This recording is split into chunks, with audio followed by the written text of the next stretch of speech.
देवेंद्र फडणवीसांनी सुरू केलेल्या माझी लाडकी बहीण योजनेच्या घोषणेनंतर राज्यातील महिलांमध्ये आनंदाची लाट उसळली आहे। गेल्या अनेक दिवसांपासून महाराष्ट्रातील महिलांना लाडकी बहीण योजनेच्या तिसऱ्या हप्त्याची प्रतीक्षा होती।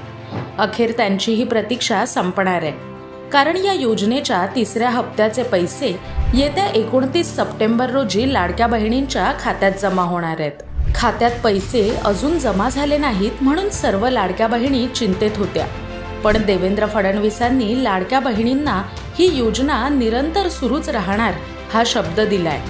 देवेंद्र फडणवीसांनी आजपर्यंत दिलेला प्रत्येक शब्द पूर्ण केलाय, त्यामुळे ही योजना अशीच निरंतर सुरू राहणार असा विश्वास महिलांमध्ये निर्माण झालाय।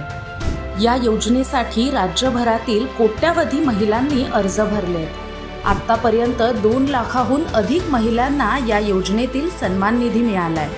आणि आणखी एक आनंदाची बातमी म्हणजे 31 ऑगस्टपर्यंत देखील ज्या महिलांना अर्ज भरता आले नाहीत त्यांच्यासाठी या योजनेची मुदत वाढवून 30 सप्टेंबरपर्यंत करण्यात आली आहे।